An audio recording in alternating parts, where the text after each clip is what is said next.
안녕하세요. 저는 오늘 콘크리트 유토피아 관객과의 대화 모더레이터를 맡은 감독 김유라입니다.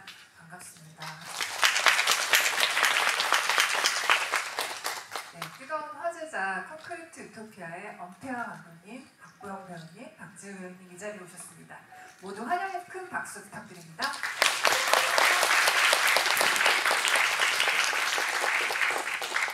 네, 감독님부터 돌아가면서 관객분들께 인사 부탁드립니다.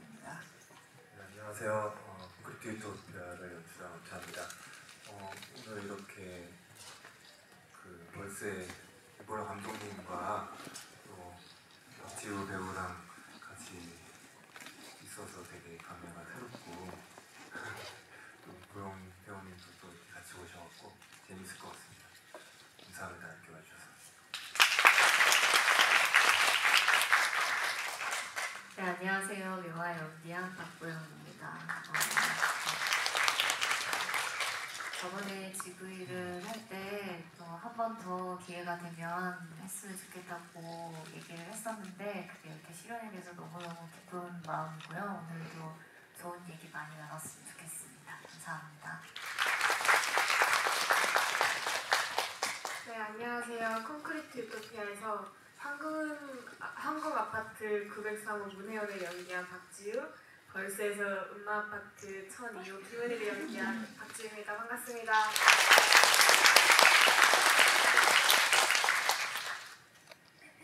네, 먼저 박찬욱 감독님께서 콘크리트 유토피아를 평하시면서 정석대로 영화를 만드는 감독이 희귀한 상태에서 이런 영화를 만나는 것이 무척 반갑다고 표현을 하셨어요. 저 역시 너무나 정직하게 전공법으로 잘 만든 영화를 정말 오랜만에 보면서 반갑고 되게 감사히 잘 봤습니다. 그리고 아카데미상 국제장편 후보에 오르신 것도 축하드리고요.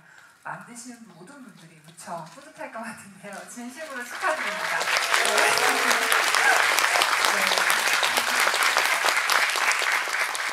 오늘 월요일 저녁인데 이렇게 많은 관객분들이 오신 거 보면서 이 영화의 열기를 다시 한번 느끼는데요. 먼저 엄태화 감독님에게 질문을 드리겠습니다. 지난 7년 동안 힘든 순간들도 많으셨을 텐데 훌륭히 완주하신 거 정말 축하드리고요. 영화 준비하는 시기에 힘들 때 가수 아이유 씨의 콘서트 영상을 만든 작업이 힘이 됐다고 언급하시기도 했는데요. 이 영화를 완성하게 만든 가장 큰 동력이 무엇이었는지, 그리고 개봉한 지금 현재 마음은 어떠실까요? 전작이 끝나고 전작의 결과를 뭔가 받아들일 새도 없이 빨리 다음 작품을 하고 싶어서 한 2년 정도 시나리오를 쓰다가 그걸 잘 못 풀었어요. 그래갖고 그것을 이제 미뤄놓고 다시 콘크리트 유토피아 유쾌한 왕따 웹툰을 보기 전에 잠깐 공백기가 있었는데 그때 제 단편 영화 숲이라는 단편 영화를 아이유 씨가 보시고 그때 10주년 콘서트였거든요. 그래서 그 콘서트의 컨셉이 영화였어요. 그래서 영화 감독이 중간 VCR을 만들어주면 좋겠다는 제안이 와서 그 작업을 했는데 촬영을 하면서 이게 촬영이 이렇게 행복한 거구나를 그때 되게 많이 느꼈고 되게 뭔가 힘이 많이 됐던 것 같아요. 그래서 그 콘서트가 끝날 무렵에 이제 유쾌한 왕따라는 웹툰을 보고 이거는 영화로 만들고 싶다라는 생각이 들어서 제가 이거 영화 만들고 싶다고 대표님께 제안을 했고 그냥 그 기간 동안 이 영화를 계속 시나리오 쓰고 만드는 동안은 이 영화가 재밌는 어떤 완성품이 나올 거라는 그냥 스스로에 대한 믿음과 관객분들에 대한 믿음, 이걸 알아봐 주시지 않을까라는 믿음이 있었거든요. 그래서 그 두 개를 가지고 작업을 했던 것 같습니다. 네, 맞아요. 영화 만들 때 그런 믿음이 딱 자기에게 오는 순간 아무리 일정이 지연돼도 끝까지 한 곳을 바라보고 갈 수 있게 되는 것 같아요. 그 믿음과 함께 또 너무나 좋은 배우분들이 이 영화에 참여를 하셨는데요. 박보영 배우님께 질문을 드릴게요. 많은 관객분들이 이제 영화 끝부분에 비밀을 알게 된 명화가 아파트 주민 너머로 영탁을 응시하는 그 표정에 대해 많이 이야기를 하고 계세요. 배우님의 서늘하고 낯선 얼굴을 발견할 수 있어서 정말 반가웠고, 이 영화를 전환점으로 우리가 박보영이라는 배우를 여러 얼굴을 이제 볼 수 있겠구나라고 느꼈어요. 영화 속에서 근데 악인을 그리는 것보다 사실 선인을 구체적으로 그리는 것이 더 어려운 과제인데요. 쉽지 않은 인물인 명화를 표현함에 있어서 가장 깊게 고민한 지점이 어떤 것이었을지 그 과정에 대해서 좀 듣고 싶습니다. 네, 사실 영화를 준비할 때 영화의 캐릭터를 이해하기 위해서 어떤 노력을 했는지에 대한 질문도 사실 많이 받았거든요. 근데 저는 어렵지 않았어요. 영화를 이해하기가, 뭔가 제가 그 친구를 이해하기 위해서 뭔가 노력을 해야 되는 건 없었고, 당연히 명화 같은 친구가 있을 거라고 생각했고 존재해야만 한다고 생각했고, 다만 이제 제가 생각했던 건 그런 마음을 행동으로 옮기는 용기에 대한 문제점이라서, 제가 생각하는 그 지점과 그래서 그걸 용기를 냈을 때 영탁이랑 부딪히는 그 부분을 제일 좀 걱정하고 중점적으로 생각을 했었고, 그리고 저는 명화가 굉장히 이타심이 강한 친구지만 또 무조건 선에 서 있는 친구인가는 전 또 뭐 100% 맞다라고는 말씀 못 드릴 것 같거든요. 사실 그런 친구였다면 그 할머니한테 아들을 찾아주겠다고 하면서 그런 행동이나 그런 얼굴이나 그런 것들이 안 나왔을 것 같거든요. 그래서 저는 그냥 그 시나리오에 나와 있는 명화의 그 마음의 움직임을 좀 따라가려고만 노력을 했었던 것 같고, 다른 노력이 막 그렇게 필요하지 않았어요. 그래서 개봉을 하고 명화의 캐릭터를 두고 굉장히 많은 이야기가 생긴 게 오히려 좀 당황스러웠다고 해야 될까요? 네, 좀 그랬어요.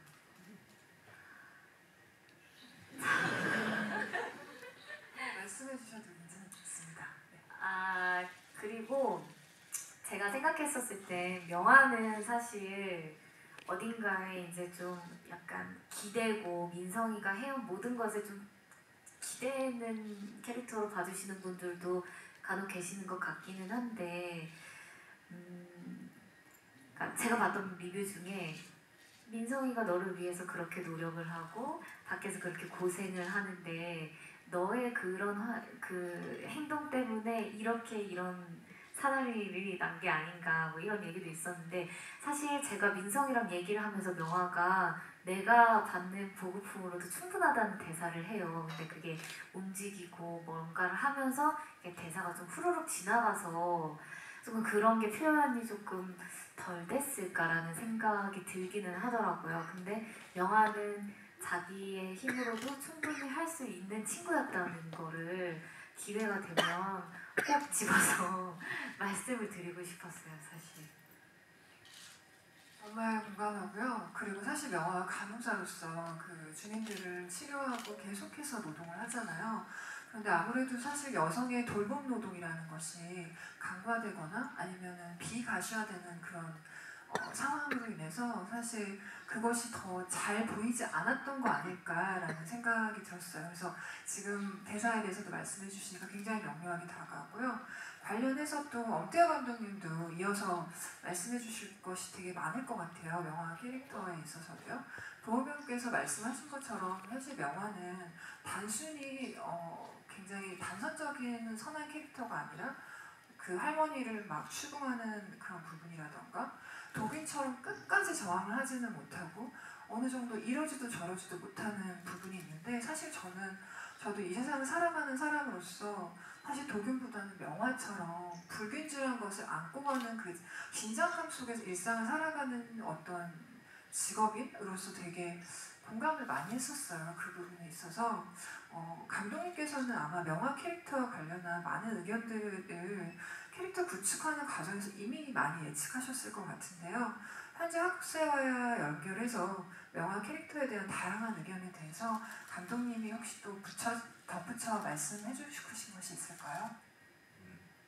이 아파트, 황궁 아파트를 설정할 때 한국의 아파트의 역사를 공부하다 보니 한국이 가장 빠르게 발전했던 시기랑 아파트가 많이 만들어진 시기랑 겹친다는 걸 알게 됐고, 그 시기에 가장 발전을 할 때 뭔가 생활 패턴이라고 해야 될까?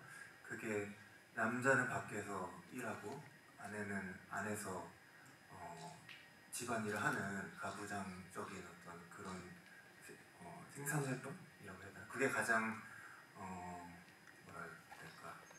가장 효율적인 것이라고 생각되는 패턴으로 온 것 같고, 그런 것들을 좀 여기서 표현하고 싶었어요. 이 아파트가 자리 잡는 과정에 군필자 중심으로 나가서 먹을 걸 구해오는 방범대, 그리고 그것이 점점 계급화되는 과정을 보여주고 싶었고, 그러다 보니 밖에서 무슨 일을 하는지 안에서는 무슨 일이 있었는지 서로 점점 모르게 되고, 이런 과정 속에서 명화도 되게 답답했을 거라고 생각했어요. 그러니까 민성이가 밖에서 뭐를 하고 있는지 모르는데 뭔가 안 좋은 일을 하는 것 같고, 그러다가 이제 그런 말을 들었을 때 비로소 답답했던 것을 좀 뚫고 내가 움직여야겠다는 생각을 그때 비로소 하는 것이 아닐까라고 생각했거든요. 그러니까 그전에는 사실 명화를 보면은 예를 들면은 짧은 장면이지만 황도 먹는 장면에서 민성이가 이렇게 먹여주고 나서 명화가 같이 먹자고 하잖아요. 근데 그냥 이번만 우리끼리 먹자라고 했을 때 훈훈하죠. 그렇게 하는 인물이었던 거예요. 그러니까 그 정도 뭔가 말은 하지만 이 어떤 규칙 안에서 용기까지는 내지 못하는, 그러니까 뭐 예를 들면 또 저기 반성의 장면에서도 질문까지는 던지지만 사실은 그 뒤에 더 나아가지 못하거든요. 그러니까 그 정도의 어떤 뭔가 평범한 사람인 거죠. 그러니까 악의 평범성이라는 말이 있듯이 악의 선의 평범성이라는 좀 느낌으로 생각했는데, 그래서 그랬던 인물이 그 답답하게 뭔가 바깥에서 무슨 일이 있었는지 모르는 답답함을 막 가지고 있다가 남편을 위해서 움직이기 시작하니까 그게 막 뻗쳐나가기 시작하고, 그게 집착이 되고 방법이 그거밖에 없다라고 생각하고, 이런 황궁 아파트 가치관 안에 갇혀있는 인물이라고 생각했어요. 그래서 이거를 깨야만 내 남편을 지킬 수 있다, 그런 어떤 흐름으로 이 영화를 만들었던 것 같습니다. 네, 감독님하고 배우님 설명 정말 감사드리고요. 사실 진짜 이 황궁 아파트라는 어떤 공간, 이 그물망 안에서 정말 선인도 악인도 없이 약간 회색지대에 많은 캐릭터들이 있고, 그것이 되게 이 영화를 더 매력적으로 만드는 요인 같아요. 이번에는 박지우 배우님에게 질문드리고 싶은데요. 박지우 배우님의 전진을 지켜보며 늘 말할 수 없이 먹먹한 마음인데요. 배우님은 힘겹더라도 자신의 목소리를 갖고 나아가는 역할들을 늘 맡아오셨고, 이번 영화에서도 어른들의 세계에 굴하지 않는 소녀 혜원을 연기하셨는데요. 너무 초롱초롱하게 들리시네요. 대선배들과 연기하면서도 자신의 몫을 기어이 해내시는 걸 보고 정말 감탄했고, 그 용기가 어디서 나오는지, 그리고 중학교 때부터 쉬지 않고 연기를 하셨는데요. 그때 첫 마음과 지금의 마음은 어떤 의미로 변화하셨을까요? 막 변한 건 없는 것 같아요. 제가 제 마음가짐이나 태도나 마인드나 이런 거는 그때나 지금이나 절대 변화는 없고, 오히려 더 책임감이 생겼는 것 같아요. 그리고 이제 중학교 때는 막 내가 이거를 꼭 진로로 연기를 직업으로 할 거야 뭐 이렇게 한 건 아니지만 이제 어쩌다 보니 많은 작품을 접하게 됐고 정말 연기를 평생 하고 싶다라는 생각을 제가 갖게 됐으니까 그만큼 연기에 대해서 더 깊게 생각하게 된 것 같아요. 그리고 이제 현장에서는 항상 드는 생각이 이제 이 감독님과 선배님이랑 스태프분들한테 패기치지 않고 내 몫을 잘 해내야지 항상 이런 마음을 가지고 있는 것 같아요. 용기는 아직 없어요. 그냥 이제 선배님들이 이제 명령기로 저를 덮어주시고 또 감독님과 이제 연출, 편집 이런 힘으로 다 살려주시는 것 같아요. 또 보라 감독님 콩깍지일 수도 있어요. 이거는 그렇죠. 겸손하게 말씀해 주셨는데 극 중에서 영탁이 혜원이 집을 찾아왔을 때 그 이병헌 배우님의 무시무시한 그 에너지에도 불구하고 완전히 대등하게 그 배우님과 연기하시는 모습을 보면서 되게 감탄했어요. 네. 근데 그게 이제 카메라가 돌아가니까 연기는 해야 되는데 실제로는 병원 선배 눈만 봐도 떨렸죠. 저는 그때 다리는 후덜덜 떨고 있고 이제 얼굴은 연기하고 있고 그렇게 했던 것 같습니다. 병원 선배님이 눈만 봐도 좀 무서워요. 너무 힘들었어요. 그래가지고 감독님이 저한테 그 사진 보내주셔가지고 얼마 전에 제가 그 당시 핸드폰에 배경화면에 했던 거를 다시 보내주시더라고요. 그래서 멸치도 사진 이렇게 보내주시면서 저희가 헷갈려가지고 처음에 갈치라고 말씀드렸었는데 멸치 이렇게 사진 보내주시면서 멸치라고 생각하세요. 이 눈빛이 이 멸치의 눈이라고 생각하세요 라고 해가지고 제가 정말 열심히 봤는데 익숙은 해졌는데 그 카메라를 돌아가면 그 선배님이 무서운 사람을 약간 꿰뚫어 본다고 해야 되나? 근데 제가 무슨 생각하는지 제가 뭘 어떻게 하려고 하는지를 다 알고 있는 것 같은 그 눈빛이 있어서 그게 마주하는 게 생각보다 많은 용기와 에너지가 필요하더라고요. 근데 지우가 그거를 너무너무 잘 하는 걸 보면서 역시 어렸을 때부터 연기를 잘한 친구는 계속 잘하는구나 그런 생각을 했습니다. 박보검 배우님의 그 서늘한 그 연기도 정말 모든 배우들이 진짜 앙상블이 너무 좋았던 영화였던 것 같아요. 배우님들 이야기 감사드리고요. 이제 다시 엄태화 감독님에게 질문을 드려볼게요. 원작인 유쾌한 왕따 2부를 읽고 굉장히 놀란 게 원작과 영화가 너무 많이 달라서 감독님께서 자신의 색깔로 이 영화를 단축하셨을 긴 여정이 상상이 되었는데요. 원작은 아주 디스토피아적이지만 영화는 디스토피아도 아닌 유토피아도 아닌 어떤 중간지대의 회색 태어에서 우리가 어떻게 다시 연결될 수 있는가에 대한 질문하면서 그 80년대 지어진 황궁 아파트라는 공간적 배경을 전면에 내세웁니다. 감독 아피차퐁 위라스타쿨은 그의 영화에 반복적으로 나오는 장소인 정글숲이 자신 영화의 제3의 캐릭터다라는 말을 한 적이 있는데요. 콘크리트 유토피아에서도 황궁 아파트가 살아 숨쉬는 제3의 캐릭터처럼 느껴졌어요. 이 영화를 본 한국인들은 모두 다층적인 겹에서 아파트에 얽힌 복잡한 기억과 감정들을 소환할 것 같은데요. 감독님께서 콘크리트 유토피아라는 세계를 만드시게 된 첫 시작, 즉 어떤 하나의 강렬한 이미지나 정서, 기억, 혹은 에피소드 같은 것이 있었을까요? 저 영화에 나오는 황궁 아파트 같은 곳에서 제가 되게 어렸을 적에 오래 살았어갖고 그때 기억들을 생각하면은 그때는 현관문을 많이 열어놓고 살았던 것 같아요.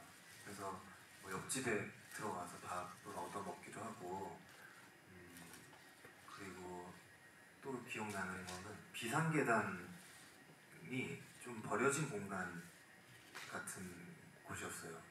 그래서 거기 장독 같은 거 사람들이 막 갖다 놓고 그랬는데 거기서 많이 놀았던 또 기억이 나고 괜히 그 비상계단 2층에서 아래로 이렇게 뛰어내리는 장난치고 그랬던 것 같아요.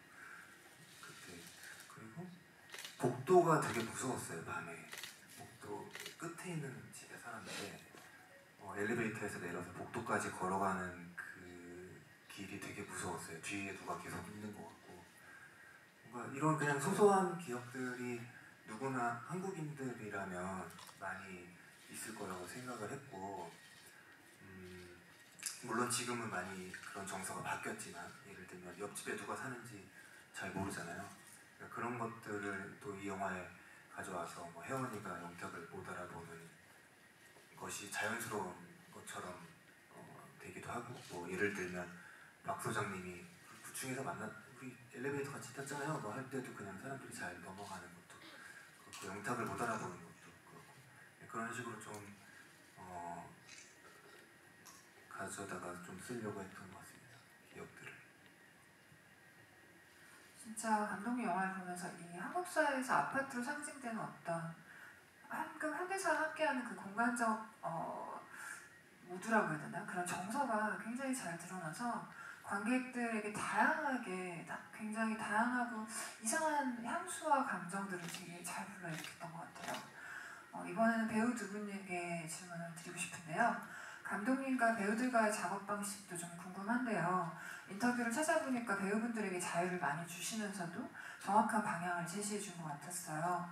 감독님께서는 배우분들에게 리허설 순간을 최종 테이크로 사용하신 적도 있고 또 그 30명 넘게 이렇게 나오는 방송의 씬 같은 경우에는 배우분들에게 모두 주민 역을 맡은 배우분들에게 밤에 전화를 돌려가면서 디렉션을 주셨던 그런 일화도 들었었는데요. 들어보니까 뭔가 너무 개입하거나 간섭하지 않으면서도 결국은 굉장히 세심하고 정확하게 디렉션을 주시는 것이 아니었을까라는 생각이 들었어요. 두 배우님들께서 감독님이 주신 디렉팅 방식 중에서 인상 깊었던 순간이나 지점이 있었다면 나눠주실까요? 멸치 아니에요. 멸치 아니고 테이크를 계속 다시 가시는데 이유를 몰라요. 그래서 생각보다 힘들었어요. 이제 와서 하는 말이지만 지금 들으셔서 놀라실 텐데 감독님도 저도 저의 낯선 얼굴과 또 명화에 대한 게 분명히 머릿속에 있는데 그걸 제가 표현을 하잖아요. 이게 글에 있었던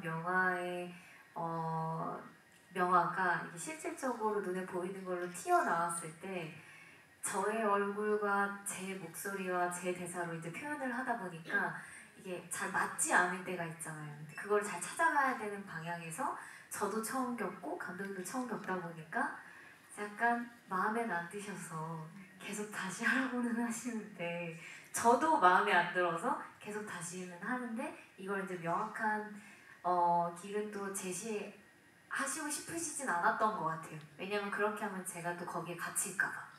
그래서 은근히 이렇게 몰아갔다고 해야 되나? 제가 너무 이쪽으로만 안 가게 아니 이쪽은 아닌 것 같은데 약간 이쪽인 것 같은데 우리 이쪽 방향으로 한번 가보지 않는데 이제 약간 제안과 권유로 제가 이렇게 가다가 찾을 수 있게끔 그래서 초반에는 어떤 걸 원하시는 걸까 되게 고민을 많이 하다가 늘 영화는 끝나고 다 같이 저희 오늘 했던 그 영상을 보잖아요. 그러면 이거를 위해서 이 얼굴과 이 대사를 위해서 나를 그렇게 몰고 가셨구나 깨닫고 매일 갔었던 기억이 납니다. 부담스러우신데요. 저는 기억이 잘 네. 왠지 저 대학원 때 연출 연기? 그러니까 배우들 연기를 연출 지도하는 수업을 들은 적이 있었는데요. 그때 비슷하게 답을 감독은 어차피 알고 있지만 모르는 척하고 끝까지 모르는 척하면서 질문을 던지고 그 목표에 배우들이 오게끔 인도만 해라라는 그런 지시가 있었어요. 그게 연상이 되네요. 네. 네. 지우 배우님은 어떠셨어요? 저는 그냥 진짜 감독님께서 자유롭게 카메라 앞에 이렇게 등 떠밀어 저를 등 떠밀었고 그리고 지금 말씀하시는 것처럼 조곤조곤하게 이렇게 혜원이 서사나 이런 걸 이렇게 말씀해 주세요. 그리고는 진짜 한 걸음 뒤에서 약간 지켜보시는 듯한 느낌으로 그러고 있으면 전 연기를 했죠. 네. 근데 전 감독님이 하신 말씀 중에 이제 혜원이는 툭 건들면 터질 것 같은 시한폭탄 같다라고 말씀해 주셨어요. 그래서 그거를 계속 생각하면서 연기를 했던 것 같아요. 네. 배우분들 연기가 다 너무 입체적이었고 그 뒤에서 감독님께서 되게 많은 소통이 있지 않았을까라는 생각을 했었는데 이야기 들려주셔서 감사드리고요. 이제 다시 또 감독님에게 질문을 드릴게요. 장면마다 연출 방식이 무척 탁월한데요. 특히 뭐 많은 분들이 좋아하시는 그 영탁이 아파트를 부르는 장면이 저도 너무 소름 끼치게 좋았어요. 딱 이런 표현을 해야만 좀 와닿을 것 같은데 정말 소름 끼치게 좋았는데요. 기묘한 그 풍경을 와이드샷으로 응시하는 것이 정말 좋았는데요. 그 장면 외에도 정말 많은 장면들이 잘 고안된 오페라를 보는 듯한 그런 느낌이었습니다. 아마 이 자리에 영화과 학생분들이나 영화 감독을 좀 꿈꾸시는 분들도 계실 거라 생각이 드는데요. 연출, 미장센 이런 모든 것을 계획함에 있어서 감독님만의 어떤 준비, 작업 방식에 대한 철학이나 뭐 노하우 같은 것들 나눠주시면 감사드립니다. 일단 저는 콘티를 정말 디테일하게 짜고 그거대로만 찍는 편인데요. 그러니까 현장에 여러 가지 변수들이 항상 많은데 그 변수들에 이렇게 즉흥적으로 바로바로 대응할 만큼 뭔가 순발력이 있는 편이 아닌 것 같아요. 그래서 그 콘티를 정확히 짜놓고 그 안에서 그 그림을 뽑아내기 위해서 되게 노력을 하는 것 같고요. 그렇게 작업하시는 감독님의 연출부를 하다 보니까 또 그런 게 흡수된 것 같기도 해요. 그러니까 영화를 만드는 과정은 이렇게 가는 거구나를 좀 당연하게 생각하고 작업을 해왔어서 그런 것도 있는 것 같고, 그리고 사진을 정말 많이 찾는 편이에요. 그래서 사진이나 어떤 책에 있는 글귀나 이런 것들을 계속 모아갖고 그 얘를 제 뇌를 이렇게 꺼내서 볼 수 있게 해놓는 게 좀 중요하다고 생각하는 것 같아요. 그래서 그거를 가끔 가다가 중간중간 한 번씩 꺼내서 다시 한번 보면은 애초에 생각했던 좀 잊어버렸던 것들이 다시 들어오기도 하고, 그리고 이번 작품의 콘티를 짤 때는 조영래 촬영 감독의 공이 되게 크다고 생각해요. 그래서 저는 그러니까 되게 좋았던 건 뭐냐면 보여줘야 될 것과 안 보여줌으로써 생기는 효과에 대해서 좀 많이 공부가 됐던 작품인 것 같아요. 그래서 예를 들면 그 아까 말씀하셨던 아파트 노래 부르는 장면도 보통 같으면은 이병헌 배우님을 찍으면서 저희는 카메라가 2대 있었으니까 당연히 한 대로는 이쪽에 있는 그 주민들 사이에 있는 보영 씨나 서준 씨를 찍는 게 조금 당연한 일이었을 텐데 그렇게 하지 않을 수 있었던 것은 그 A캠으로 이병헌 선배님을 잡고 이렇게 가까이 들어갈 때 그것을 너무 잘 포착해 준 것 같아요, 카메라가. 그래서 그런 것들을 보면서 더 확신을 얻고 조영래 촬영 감독이 하는 것들에 제가 믿음을 갖고 이렇게 마치 배우들이 별 말을 안 했던 것처럼 조영래 촬영 감독이 잡는 어떤 앵글이나 무빙을 보면서 콘티랑은 조금 달라져 있더라도 아 이게 이런 이유로 했구나라는 것을 이제 좀 하다 보니까 서로 이렇게 말 안 해도 알게 되고 그런 호흡이 잘 맞아서 되게 좋았던 것 같아요. 그 촬영 감독과의 협업이.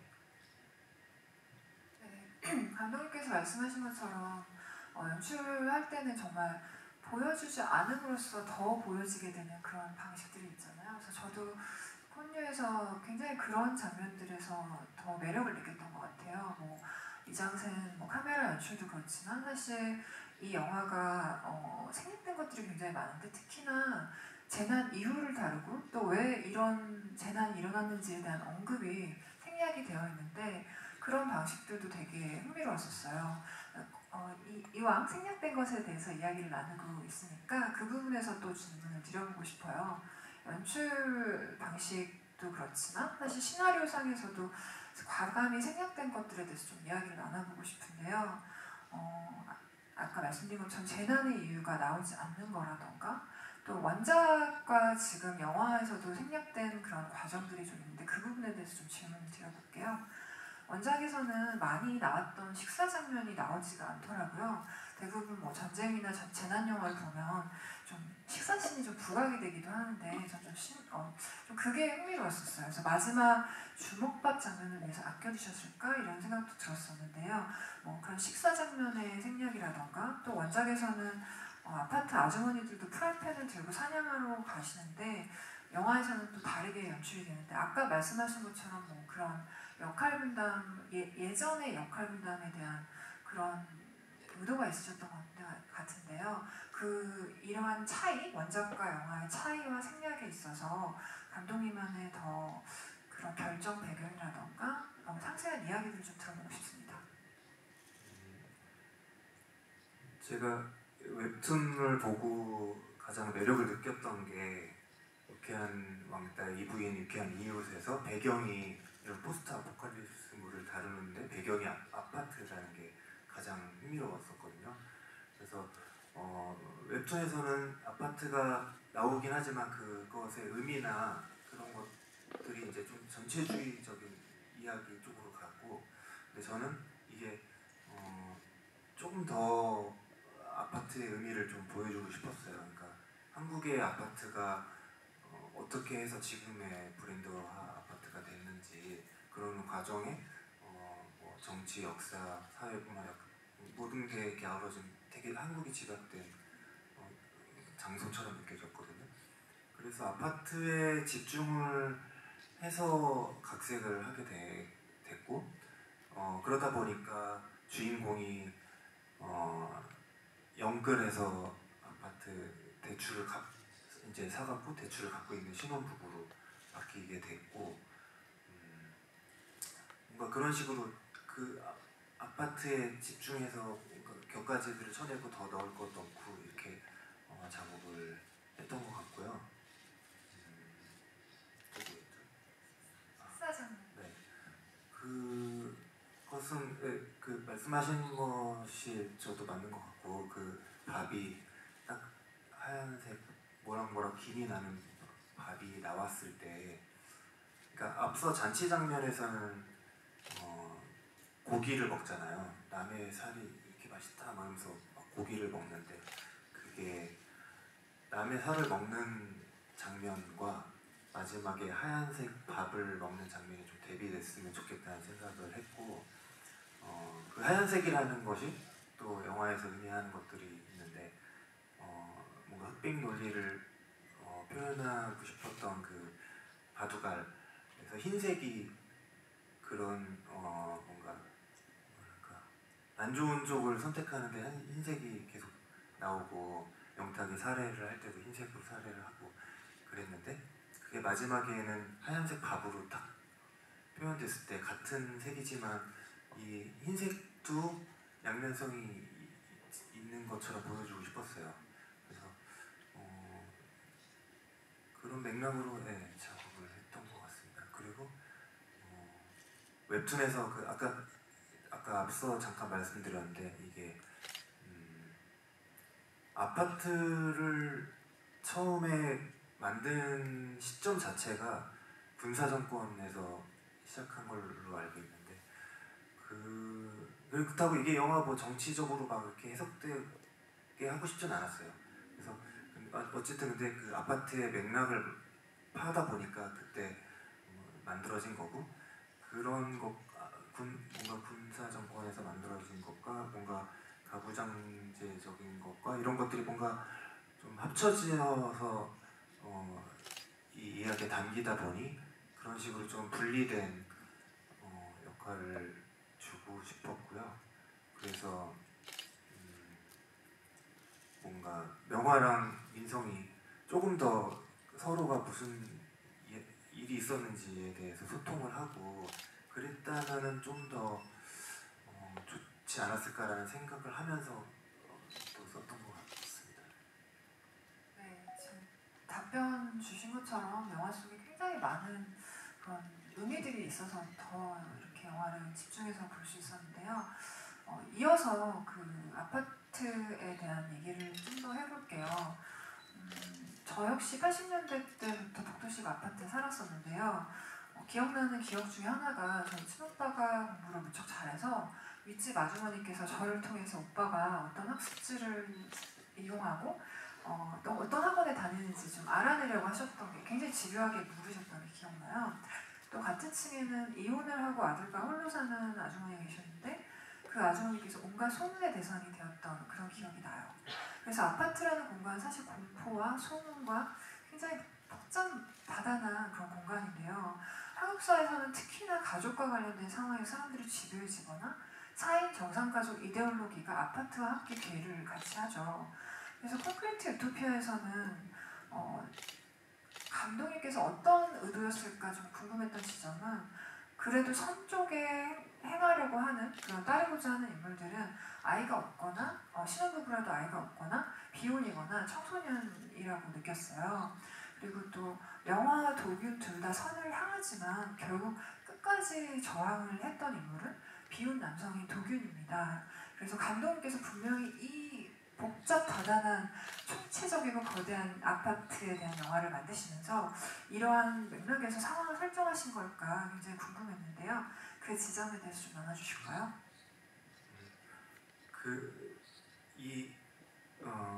도균이 뭐 기혼 남성이고 명화가 뭐 신혼부부이고 뭐 이런 것에서 먼저 시작한 건 아니고요. 그러니까 의미에서 시작한 건 아니고 그냥 이런 극단적인 상황에서 조금 더 선택의 폭이 넓어질 수 있는 인물들일 거라고 생각했어요. 왜냐하면은 자기가 먹여야 할 가족이 많으면 많을수록 그런 선택에서 조금 보수적이 되고 먹고 사니 집이죠, 말 그대로. 그러니까 먹여 살려야 되는 것에 대한 부담이 그런 것들이 조금 더 이기적인 선택을 하게 되고 그런 이기적인 선택들이 모이다 보면 전체적인 선택이 이 영화를 막 선과 악으로 딱 나누고 싶진 않은데 굳이 따지자면은 안 좋은 선택을 하게 되는 결과로 가지 않나라는 생각에서 그런 기준을 두고 이렇게 좀 배분을 했던 것 같아요. 감사합니다. 이제 다시 배우분들에게 질문을 드려볼게요. 박보영 배우님께 질문 드리고 싶은데요. 배우님이 연기하셨던 그 엔딩 장면이 정말 와닿았어요. 아마 다른 분들 모두 그 장면에서 굉장히 많이 눈물을 흘리셨을 것 같은데요. 영화가 살아도 되냐고 물었을 때 죄의식이나 슬픔, 희망 많은 것이 내포된 그 다층적인 무대는 굉장히 좋았는데요. 그 장면을 연기하실 때 어떤 마음으로 그 질문을 던지셨는지 또한 영화가 끝난 뒤 영화는 어떻게 살아가게 될까요? 안 그래도 감독님과 명화는 잘 살고 있을까에 대한 얘기도 한번 나누긴 했는데 명화는 자기가 가지고 있는 신념 그대로 쭉 지낼 것 같고요. 그런 마음을 좀 더 따뜻한 마음을 표현하면서 살 수 있는 곳에 당도했다고 생각해서 한국 아파트 때보다는 조금 더 그 마음을 펼쳐놓고 살고 있지 않을까. 근데 그 이후에는 또 어떤 또 고난과 역경이 그녀의 앞에 있을지 모르겠지만 그냥 가지고 있던 그 신념 그대로 영화는 살아가고 있을 거라고 생각합니다. 그리고 그 마지막 대사는 제가 시나리오를 읽고 내가 이 영화를 해야겠다 라고 다짐했던 정말 가장 큰 이유이기도 했거든요. 이 여정을 다 지나고 났을 때 그냥 다 평범한 사람이었다 라는 이 대사가 저한테는 너무 크게 와닿았고 정말 무슨 머리를 한 대 맞은 것 같은 느낌이 들어서 너무너무 하고 싶었고, 그래서 이 영화를 통해서 보시는 분들에게 질문을 던지고 싶은 그런 마음이 있었고요. 그리고 제가 여기서 살아도 돼요? 라고 물었을 때 그 분들께서 그거 왜 저한테 물어요? 그냥 살아있으면 사는 거지 뭐 라는 되게 심플한 대답을 던져주시잖아요. 근데 저는 그거를 계속 읽고 반복하다 보면 그 감정에 또 익숙해질 것 같아서 그 뒷부분은 되게 많이 보지 않고 생각하지 않으려고 노력을 했다가 그날 이제 찍는 날 그분들이 해주시는 온도에 맞춰서 연기를 하려고 되게 생각을 했었는데 그 마지막 대사를 많은 관객분들이 함께 좋아해 주시는 것 같아서 쓴 건 제가 아니지만 제가 다 뿌듯해하고 있는 요즘입니다. 대사가 저도 정말 좋았는데요. 이제 엔딩과 관련해서 사실 그 영화가 당도한 그 공동체와 관련해서 감독님에게 또 질문을 이어서 해볼게요. 최근에 너무나 감동 있게 읽었던 책 중에 루이스 하이드의 책 선물이라는 책이 있는데요. 그 책은 이제 예술과 삶에 대한 책인데 그 작가가 예술가들의 창작 과정이나 혹은 삶 자체를 인디언들의 선물 경제에 연결지어 설명해요. 선물 경제라는 것은 한 사람이 준 선물이 받은 사람의 자본이나 소유가 되지 않고 받은 사람이 그 선물을 다시 다른 이에게 선물하면서 마치 수건 돌리기처럼 한 사람의 손에서 다른 사람의 손으로 이동하며 순환되는 과정의 경제를 선물 경제라고 하는데요. 그래서 작가는 대가 없이 주고받으며 소유하지 않는 선물 경제적 순환이야말로 인류를 지탱해온 힘이라고 해요. 저도 굉장히 공감을 했었고 마지막 영화가 당도한 그 공동체를 보면서 저는 그 선물 경제가 통용되는 그런 공동체가 아니었을까라는 그런 생각이 들었었어요. 하지만 우리가 지금 이 회색지대에 있는 우리는 원주민들의 선물 경제 같은 유토피아를 꿈꿀 수는 없지만 그렇다고 해도 냉혹한 시장 경제, 즉 황금 아파트의 그런 룰 같은 극단적인 어떤 이기주의 그것을 넘어서 감독님께서 아까 선도 아닌 유토피아도 디스토피아도 아닌 어떤 이 경계에서 새로운 정원을 가꿔야 된다고 말하는 그런 의도가 느껴졌던 것 같아요, 엔딩 속에서. 그래서 그 엔딩이 정말 정말 좋았었고요. 그래서 그런데 그 공동체에서 그냥 살아도 된다라는 그 환대와 포함을 비롯하여서 명화가 도착한 그 공동체의 룰이 황금 아파트의 룰과 어떻게 달랐을지, 그리고 감독님께서 만드신 그 공동체는 구체적으로 어떤 얼굴을 하고 있었을까요? 물론 영화 속에서는 생략이 됐지만 관객들에게는 가장 궁금한 지점이었을 것 같아요.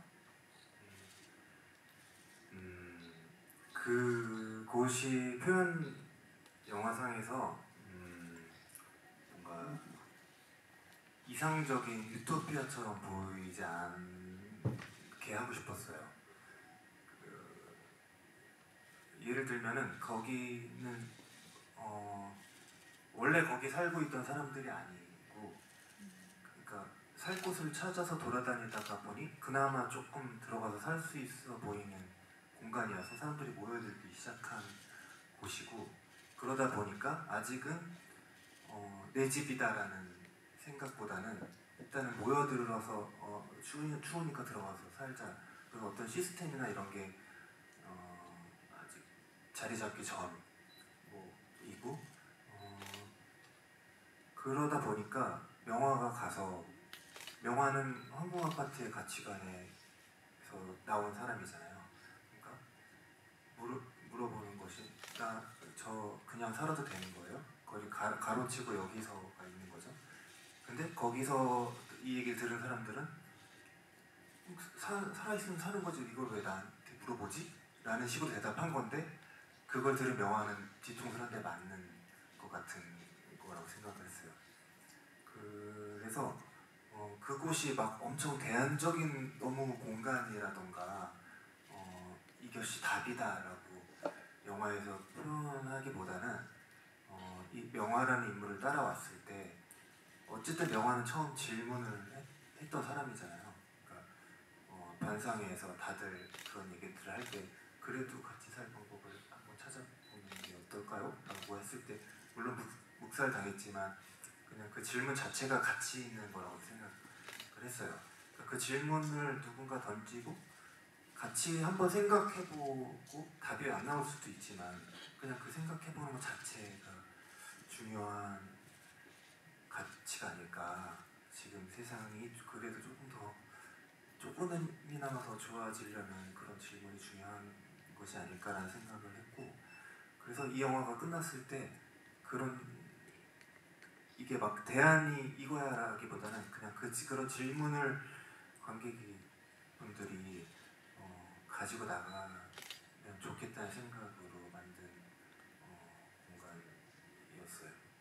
저 진짜 너무 질문하고 싶은데 제가 그 기자님들이랑 인터뷰를 할 때 마지막 엔딩에 대해서 의견이 너무 나뉘는 거예요. 희망적으로 봐주시는 분들과 되게 더 비관적으로 보시는 분들이 계셔서 저 진짜 손 한 번만 들어봐 주셔야 돼요. 좀 희망적으로 봤다 엔딩. 아니다, 이거는 너무 앞이 더 어둡고 비관적이다. 감사합니다. 저 오늘 너무 잘 잘 수 있을 것 같아요. 감사합니다. 와, 이거 진짜 너무 신기한 영화예요. 네. 죄송해요. 맞아요. 보영 배우께서 잘 말씀해주신 것처럼 감독님께서 말씀 잘 해주신 것처럼 사실 좋은 영화라는 것은 굉장히 다층적인 의견을 이렇게 자아내잖아요. 그래서 이렇게 다양한 반응들이 있다는 것이 이 영화가 갖고 있는 복잡한 어떤 경계를 잘 보여주고 있다는 생각이 들어요. 이제 관객분들에게 질문을 좀 받아볼게요. 지우 배우님, 보영 배우님, 감독님께서 이렇게 각각 한 분씩 좀 뽑아주시면. 저는 진짜 저는 이게 세상에서 제일 힘들어요. 눈을 마주치잖아요. 차를 뽑았으면 그거 해주시려고 오늘 초대를 이거에 대한 오늘의 나쁜 역할은 네, 그럼 보라님이 제가 해주셔야 네, 돼요. 저기 하얀색 네, 포스터 들고 계신 분께서 먼저 해주시겠어요? 네, 지금 뒤돌아보시는 분이요. 네.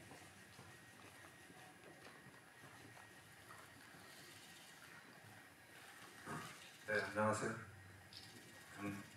네, 영화 5번 봤고요. 그리고 이게 여쭤보고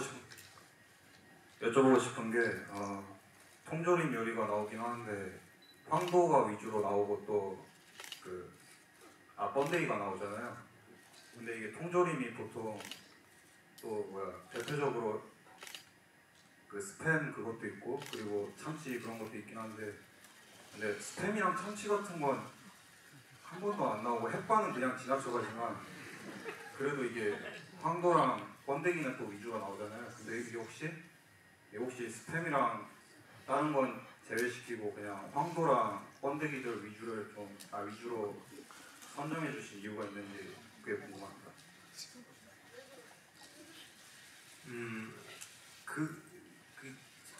지나가지 않아요?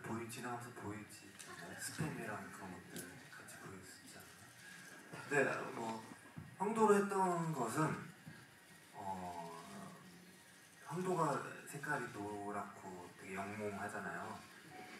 그게 영화의 초중반에 색이 되게 회색 톤에 블루 톤에 뭔가 습기가 없는 되게 버석한 느낌만 계속 되고 있는 와중에 그렇게 국물도 있고 맛있어 보이는 노란 황도가 나오는 게 되게 먹고 싶지 않을까라는 생각을 해서 황도로 했던 것 같고, 번데기는 번데기 약간 바퀴벌레 같이 생겼다고 생각했어요. 그래서 그거를 영탁이 막 씹어먹는 거를 볼 때 앞서서 바퀴벌레를 막 밟았던 장면이랑 뭔가 앞으로 이들이 어떤 짓을 할지에 대한 그런 것들이 좀 연상이 장되면 어떨까라는 생각이 들어서 그렇게 했어요. 그래서 저렇게 좀 몰래 먹어야 되는데 스팸도 구워야 돼요. 햇반도 그냥 돌려야 먹으면 돼. 맛없잖아요. 몰래 먹어야 되니까 그것도 약간 작용을 없지 않아 한 것 같아요. 제 생각에는. 그 마지막에 밥이 딱 나왔을 때좀 저 쌀밥이 되게 반가웠으면 좋겠다는 생각했어요. 반가웠어요. 네, 시간 관계상 딱 두 분의 질문을 받겠는데요. 지우 언니 사랑해 쓰신 분. 네.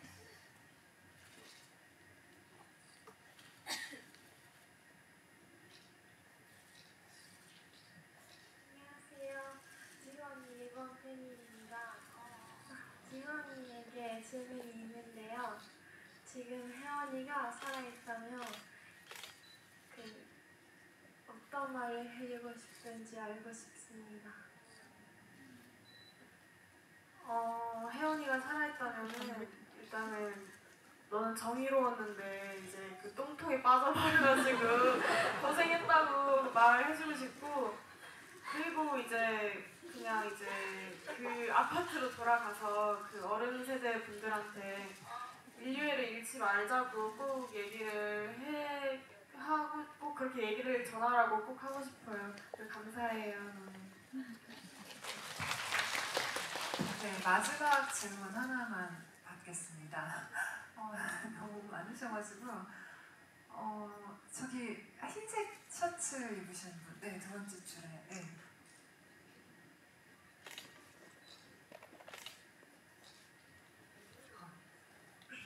안녕하세요. 그 2차 GV 때인가 감독님께서 그 민성이랑 보영이 죄송해요. 명화요. 괜찮습니다. 명화요. 민성이랑 명화랑 그 해피엔딩을 상상을 하셨다고 했던 걸 봤던 것 같은데 혹시 그 민성이가 어쨌든 결국엔 죽었는데 민성이의 죽음이 그 영화에서 시사하는 바가 있어서 죽게 만든 건지 아니면은 그냥 뭐 살아있으니까 산다라는 대답을 도출하기 위해서 그런 장치로 이용된 건지 궁금합니다. 해피엔딩은 한 번도 없었고요. 해피엔딩이라기보다는 둘이 같이 하는 버전이 있긴 있었어요. 근데 그게 해피엔딩까지는 아니었어요. 그 영화 끝났을 때. 민성이가 죽고 영화가 그곳에 아까 설명드린 그곳에 도착하는 게 이 영화가 가고자 했던 그곳에 가장 가깝게 갈 수 있는 방법이라고 생각을 해서 끝까지 고민을 많이 했는데 그렇게 선택을 하게 됐죠. 네, 관객분들 질문 다들 너무 감사드립니다. 늦게까지 이렇게 너무 뜨거운 열기에 질문을 주셨는데요. 이제 다시 배우님에게 질문을 좀 드리고 싶어요. 아까 일본 관객님께서 질문해 주신 것이 사실 제가 질문하려던 질문하고 맞닿아 있는데요. 사실 저도 혜원이가 죽지 않고 살아남았더라면 어땠을까? 그래서 확성기를 넘겨받아서 어른들에게 무슨 말을 해주고 싶은지 그 질문이 있었는데 딱 비슷한 질문 해주셔서 너무 신기했고요. 더 나아가서 죽지 않고 살아남은 혜원이가 항공아파트의 룰을 다시 세우는 거예요. 한 가지 룰을 딱 세운다면 어떤 룰을 세우시고 싶으신가요? 일단은 아까 GV 그 질문에 답을 조금 더 한다면은 그 리뷰 중에서 이제 무너진 것은 항공 아파트가 아니라 이제 마지막에 누울자리 한 켠 내주는 인류애다 이런 리뷰가 있더라고요. 그래서 좀 추상적이지만 인류애를 잃지 말자라는 걸 룰로 세워볼까라고 생각을 했었는데, 이게 규칙을 세운다고 해서 그 개개인의 마음이나 사고방식이 달라지진 않을 것 같다라는 생각이 들더라고요. 그게 개개인의 마음의 문이 좀 재정비가 되어야 영화처럼 다시 그 상황이 일어나지도 않을 것 같고, 그래서 이제 혜원이가 그 룰을 세운다면은 그냥 각자 좀 조용한 구석 가서 마음의 문을 재정비하고 한번 자기 자신을 되돌아보면은 되돌아보는 시간을 가지세요라고 하면은 그분들이 뭔가 느끼는 바가 있지 않을까, 네, 그런 생각을 해봤습니다. 너무나 멋진 답인 것 같아요. 맞아요. 지금의 이런 사회가 정말 개개인이 성찰을 하지 않는 그런 분위기 속에서 일어났다고 생각하기 때문에 박재근님의 마지막 그 답변이 너무나 와닿습니다. 이제 엄태화 감독님에게 또 질문을 드릴게요. 마지막 마무리 말씀 듣기 전에요. 감독들은 스스로 엄격할 때가 많잖아요.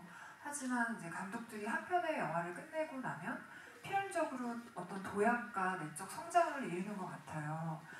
7년간의 여정을 이토록 잘 완수한 스스로를 칭찬해 본다면, 부끄럽다 하더라도 칭찬해 본다면 어떤 말을 해주시겠어요? 근데 저는 막 스스로에게 되게 엄격한 편이 아니어갖고 칭찬을 자주 하세요. 그래갖고 했던 것 같아요. 잘하고 있다고. 그래서 지금 와서 뭐 하기보다는 그냥 평소에 계속 칭찬을 하면서 잘 살려고 하고 있습니다. 평소에 잘하고 있다고 스스로 칭찬하면서 만든 너무나 훌륭한 영화 모두 잘 보셨을 거라고 생각하는데요. 이제 마무리를 할게요. 오늘 아쉽지만 마무리하겠습니다. 오늘 대화에 참여해주신 세 분과 관객 여러분들께 다시 한번 감사드립니다. 마지막으로 세 분 돌아가시면서 마무리 말씀과 관객분들에게 인사 부탁드립니다.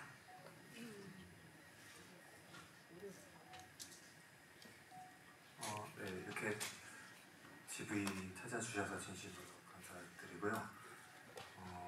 하나 아까 얘기하고 싶었는데 못한 게 있는데, 혜원이가 그렇게 떨어지어서 퇴장하는 것과 지혁이가 또 그렇게 되잖아요. 금의 아들. 그리고 금리를 뽑을 때 아이들이 또 그 이빨을 가지고 놀려고 가는 것과 그 문에 빨간색을 칠하는 친구들도 자세히 보면은 다 청소년들이거든요. 그런 것이 사회가 감독님이 말씀하셨던 그런 쪽으로 너무 극단적으로 갔을 때 아이들을 지킬 수 없을 것 같다는 생각을 해서 그렇게 작업을 했던 거라는 말씀을 드리고 싶었고요. 이렇게 찾아주셔서 감사합니다.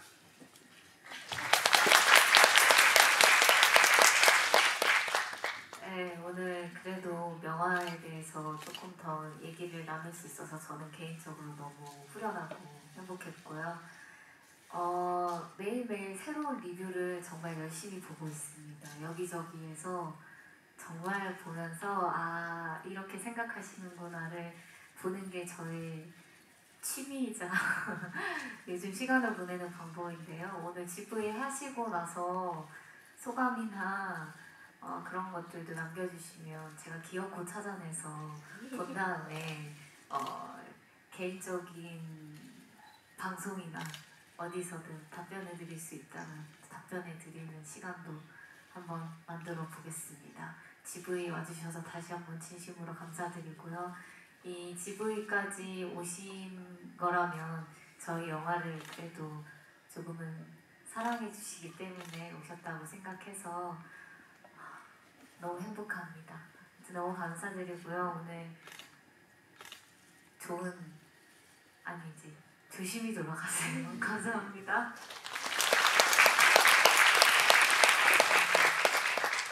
네, 저는 오늘 정말 애정하는 감독님들과 보영 언니랑 GV를 할 수 있다는 것 자체에 아침부터 너무 설렜고요. 또 정말 오랜만에 뵙는 얼굴들도 있어서 더 행복한 것 같아요. 이렇게 늦은 시간까지 함께 해주셔서 너무 감사드리고 다들 조심히 들어가시고 들어가시는 길에 이제 그 SNS에 후기 좀 올려주세요. 감사합니다. 조심히 들어가세요.